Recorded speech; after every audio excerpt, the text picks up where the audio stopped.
जम्मू की पहचान मुबारक मंडी परिसर का नाम आते ही नज़रों के सामने जीवंत उठता है। तवी के किनारे पर बसा डोगरा राजवंश का भव्य शाही महल 1925 तक जम्मू कश्मीर के डोगरा राजवंश की गतिविधियों का केंद्र रहे। इस ऐतिहासिक कॉम्प्लेक्स से हर जम्मूवासी का एक भावनात्मक लगाव है, एक भावनात्मक रिश्ता है। यह ऐतिहासिक परिसर अद्वितीय वैभव और महिमा रखने के साथ ही एक ऐसी विरासत है जो जम्मू शहर के केंद्र में स्थित है। यह परिसर आम जनता के अलावा जम्मू आने वाले पर्यटकों के आकर्षण और रुचि के मुख्य केंद्रों में से एक है। दर्शकों, जेके अपडेट प्राइम टाइम में मैं प्रशांत भारद्वाज आपका स्वागत करता हूं। आज के प्राइम टाइम में चर्चा का विषय है मुबारक मंडी। पिछले कुछ सालों से मुबारक मंडी कॉम्प्लेक्स के जीर्णोद्धार का कार्य, जिसमें इसके विशिष्ट वास्तुशिल्प और कारीगरी को ध्यान में रखते हुए पेशेवर कर्मचारी लगाए गए हैं, मौजूदा वक्त में पूरी रफ्तार और जोश के साथ इस प्रोजेक्ट का काम चल रहा है। हाल ही में लेफ्टिनेंट गवर्नर मनोज सिन्हा ने इस ऐतिहासिक कॉम्प्लेक्स के जीर्णोद्धार और अन्य रीडेवलपमेंट कार्यों की रफ्तार की स्थिति की समीक्षा की। वक्त वक्त पर इस तरह की समीक्षा निश्चित रूप से काम की रफ्तार के लेवल को और अधिक विश्वसनीय और महत्वपूर्ण बनाएगी और इस प्रकार काफ़ी लंबे वक्त से लंबित यह प्रोजेक्ट जल्द पूरा होगा।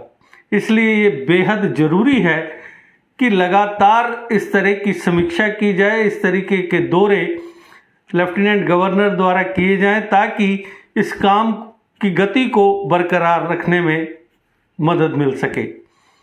आपको बता दें कि जम्मू और कश्मीर सरकार ने इस ऐतिहासिक कॉम्प्लेक्स के संबंध में एक डिटेल्ड प्रोजेक्ट रिपोर्ट तैयार की थी, जिसमें इस ऐतिहासिक कॉम्प्लेक्स के पुराने स्वरूप को बहाल करने के कार्यों की लागत लगभग 53 करोड़ रुपए थी, जो वक्त गुजरने के साथ बाद में बढ़ाकर 253.92 करोड़ रुपए कर दी गई थी। ज़्यादा से ज़्यादा पर्यटकों को आकर्षित करने की क्षमता होने के कारण इस विभिन्न इमारतों वाले कॉम्प्लेक्स में विभिन्न चरणों में काम जारी है। लेफ्टिनेंट गवर्नर, जो मुबारक मंडी हेरिटेज सोसाइटी के अध्यक्ष भी हैं, को उनके दौरे के दौरान विस्तार से यह बताया गया कि अभी प्रोजेक्ट का कितना काम पूरा हुआ है और कितना बाकी है। विभिन्न मुद्दों के मौके पर समाधान के लिए यूटी सरकार से डेपुटेशन या अटैचमेंट के द्वारा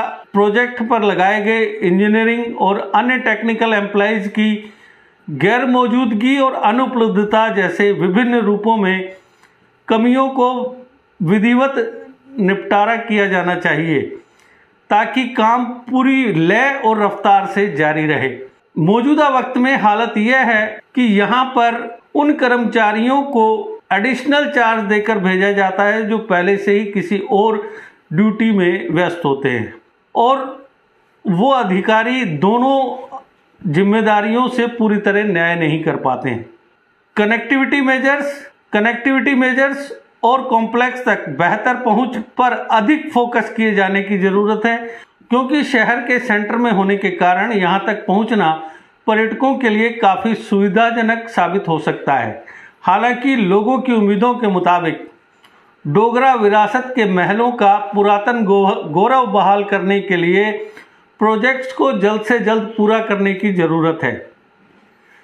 प्राइवेट पब्लिक पार्टनरशिप यानी पीपी मॉडल के तहत ऐतिहासिक कॉम्प्लेक्स के एक हिस्से को हेरिटेज होटल में बदलने के संबंध में कुछ दिनों पहले कार्रवाई शुरू की गई थी। इसके तहत डिजाइनिंग, डेवलपिंग, फाइनेंसिंग, मेंटेनिंग और ऑपरेटिंग पहलुओं को व्यापक रूप से कवर किया जाना था। हालांकि इसका बड़े पैमाने पर परिसर के साथ समझौता करने की दलील के साथ विरोध किया गया था।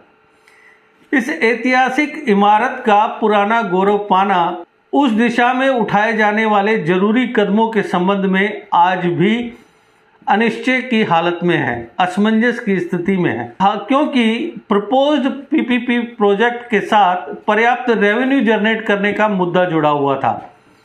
हालांकि मुबारक मंडी हेरिटेज सोसाइटी की गवर्निंग बॉडी ने इस मामले में कोई और कदम नहीं उठाया है। हालांकि ये माना जाता है कि सोसाइटी को मास्टर प्लान के मुताबिक अनुकूल इस्तेमाल सुनिश्चित करने के लिए इस विशाल कॉम्प्लेक्स के एक हिस्से में हेरिटेज होटल के विकास के लिए रुचि की अभिव्यक्ति आमंत्रित करने के लिए ऑथराइज किया गया था। यह मुख्य रूप से पर्याप्त रेवेन्यू जनरेट करने के लिए सोचा गया था, ताकि इसका उचित रखरखाव होने के साथ ही पर्यटकों के लिए एक एडिशनल मेन अट्रैक्शन तैयार किया जा सके।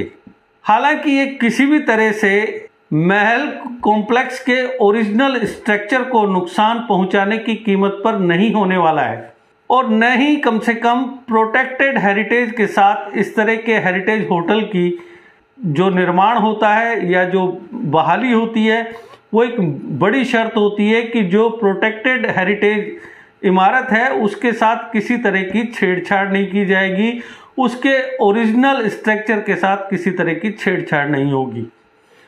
दूसरी ओर यूनियन कल्चरल मिनिस्ट्री ने इस संबंध में Jammu Kashmir infrastructure development finance corporation यानी JKIDFC द्वारा मुहैया करवाए गए फंड से एक बड़ा हिस्सा आम जनता और दूसरे यानी हेरिटेज होटल द्वारा कॉम्प्लेक्स के लिए रेवेन्यू जनरेट करने के लिए इस्तेमाल किया जा सकता है। इसके साथ ही अत्याधुनिक म्यूजियम, लाइब्रेरी और कन्वेंशन सेंटर की स्थापना के लिए धन मुहैया करवाने का आश्वासन दिया गया है। लोगों द्वारा समृद्ध डोगरा पहचान को मिटाने और कमजोर करने की आशंका के चलते यह अट्रैक्टिव प्रपोजल मौजूदा वक्त में बेजान नजर आ रहा है। हालांकि इस बात की तत्काल जरूरत है कि प्रोजेक्ट के जारी काम में तेजी लाने और इसे जल्दी पूरा कराया जाए, ताकि आने वाले वक्त में यह ऐतिहासिक परिसर अपनी शानदार ऐतिहासिक विरासत की आभा से